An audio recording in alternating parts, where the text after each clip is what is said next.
Chapter 3. Echo, Echo, Echo. Echo an extension on canyon research and soundscape science. Key terms to know before you read. Soundscape. The total acoustic environment as perceived by humans and other organisms.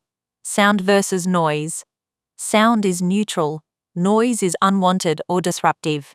Decibels, dB. Logarithmic unit measuring sound intensity. Annoyance.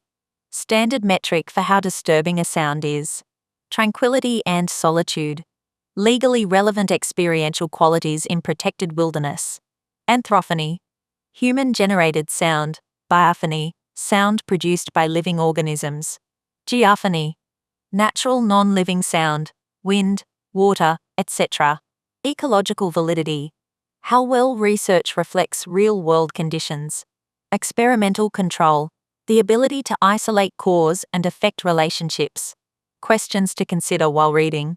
Why does sound have such a strong effect on how we perceive a place? How can the same landscape feel completely different depending on sound? Why is annoyance such a central measure in sound research? What trade-offs exist between laboratory and field studies? How do researchers balance realism with control?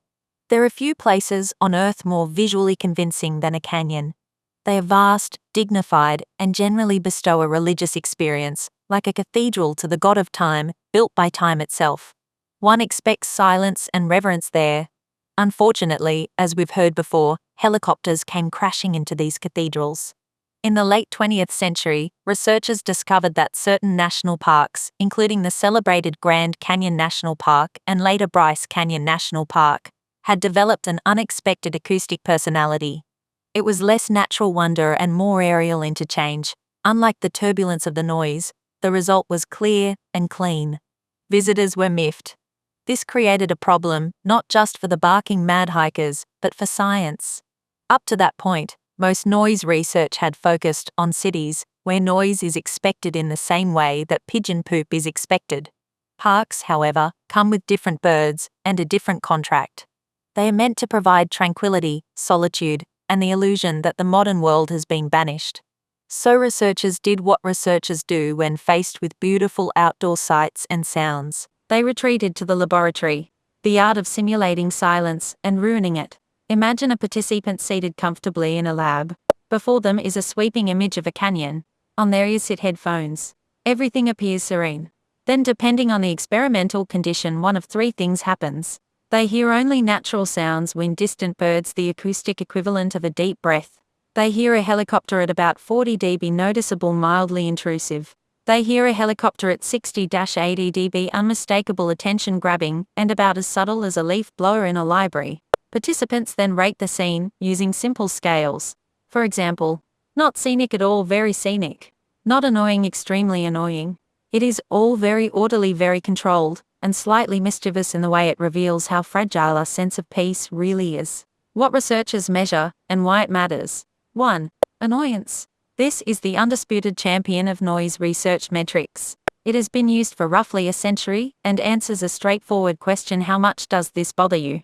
Annoyance matters because it captures the subjective disruption caused by sound. Two environments can have identical decibel levels yet produce very different reactions depending on context. 2. Tranquility and solitude. These are not poetic luxuries. They are grounded in policy, specifically the Wilderness Act of 1964, which requires protected areas to provide opportunities for both. 3. Preference. This is the overall judgment. Do you like the place? Would you stay? Would you return?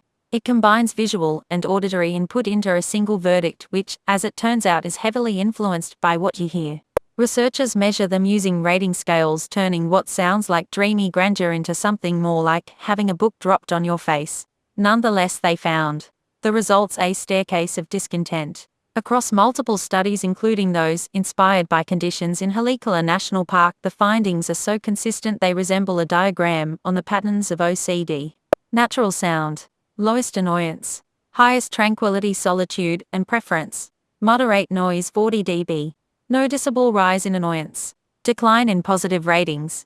Higher noise, 60-80 dB.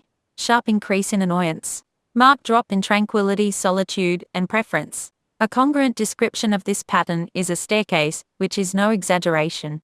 Each step upward in noise negative produces a corresponding step downward in perceived environmental quality, all of the positives. The remarkable detail is that the visual scene never changes. The canyon remains majestic. The rocks remain ancient. Only the sound shifts, and yet the entire experience is reinterpreted. What this reveals about the human mind. This is where things get deeper. The experiments demonstrate that sensation and perception are not the same. The visual input stays constant. The interpretation changes with sound. Sound shapes meaning. A helicopter is not just a sound wave. It signals intrusion, disruption, and human presence. Context determines whether sound becomes noise. The same helicopter might be acceptable near a city. In a canyon, it sounds in the most scientific sense like a mosquito as heavy as a helicopter buzzing right into your ear canal. The lab versus the wild. At this point, as you might have surmised, a reasonable person might object. Yes, but a laboratory is not a canyon. Correct. It is missing cliffs, and weather, and existential reflection, not to mention even a whiff of color. And this leads to one of the central debates in environmental psychology. Laboratory studies. High control, clear cause and effect relationships. Lower ecological realism. Field studies. Real-world complexity.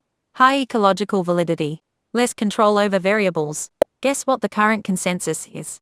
Use both. If laboratory results match field observations, confidence increases. But if they diverge, there's something weird going on. Check your sanity and try again. Why this matters more than it first appears. At first glance, this might seem like an elaborate way of confirming that Sherlock Holmes would have been a very bored scientist. Of course, loud pipes save egos, and not lives. But the implications are broader.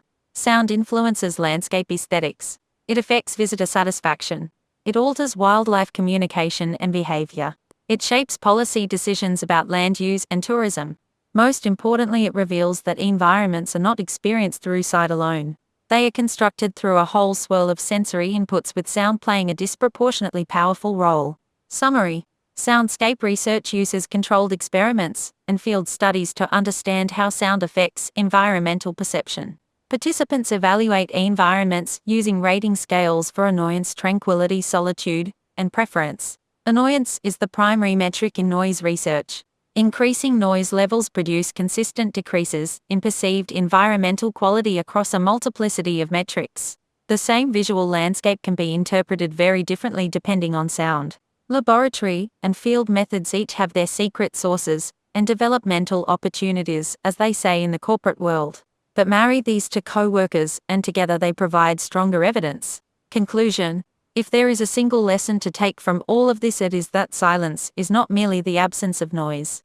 It is a condition that allows places to be fully themselves. A canyon without helicopters is more beautiful, more restorative, and more consistent with what people believe they came to experience. Which is perhaps a roundabout way of saying that if you go looking for nature, it helps if nature can get a word in.